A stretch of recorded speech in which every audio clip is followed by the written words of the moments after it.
It is a strategic neighborhood. You would love to be in an area where everybody is growing, but it's a challenging neighborhood. And if I think, yes, I put here a map. You can sort of look at the little dot, the little red dot that is Singapore on there. And the expression "a little red dot" was used by an Indonesian foreign minister about 15 years ago, when he was very negative about Singapore. He says, how can the world even take notice of what is barely a red dot on the map? But if you look at that map, you can see it's strategic, because if you want to go from India to China via the sea, you have to pass by Singapore. And it's not by chance or by coincidence that the British were clever enough to put a city there. You can always count on colonial British to find the right spots in the world to put strategic or to create strategic locations. But think about it, that you are a group of Chinese people who are sitting in between two huge Malay countries. When I say Malay, I refer to the racial characteristic of Indonesia and Malaysia. Next to the Gulf of Tonkin, as it is, or the Gulf of this part here, this here, where everybody, and the South China Sea, where about everybody wants to fight with each other. The Spratly Islands are a source of conflict. Vietnam, Philippines, Malaysia, China. China has declared, why do you put it on the map as the South China Sea if it's not Chinese? You have indicated by the word that it is a Chinese place. The Vietnamese don't like that. The Singaporeans remain relatively neutral, but the Malaysians don't like that, the Philippines don't like that, and the Indonesians don't like that either. Watch that spot. It may well be the next war. Would you like to be there?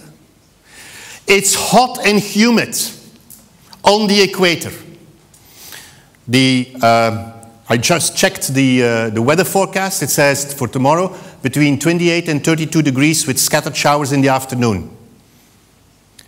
You can tell that that's the weather forecast for the whole year. It's every day like that. And you can put your watch on the sun going down at 12 minutes past 7. So every day you can put your watch on that. Boring. It can't be more boring. You would love to see some snow falling out of the heaven. You would love to have these long nights or long evenings that you have here in the summer, where you can really stroll and enjoy life. You couldn't be worse than that place. Next to Indonesia, that is, every 6 months has a major earthquake. Next to Thailand, that has, on the other hand, every other year a tsunami. It is not the best place to be. And yet, I come back to it, it's a challenging neighborhood, but it's of course a very strategic neighborhood. And maybe that's the characteristic of strategic neighborhoods, that they're usually quite challenging.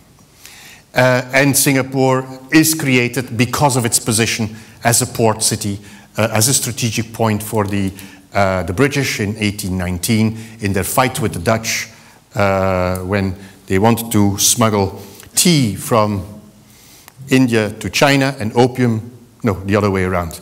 Tea from China to India and opium from India to China.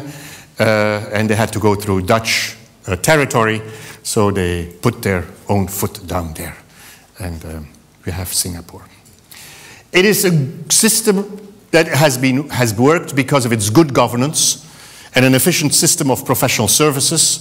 It has today an excellent infrastructure, in particular port, telecommunications, road systems and education. And traditionally, as an economy, it has strengths in the port, obviously. In petrochemicals, it's the second biggest concentration of petrochemical industry, with all the environmental problems that come with it, after Houston, but ahead of Antwerp and Rotterdam. It is strong in pharmaceuticals, today in financial services, and obviously also a little bit in tourism. Now, I looked at that map.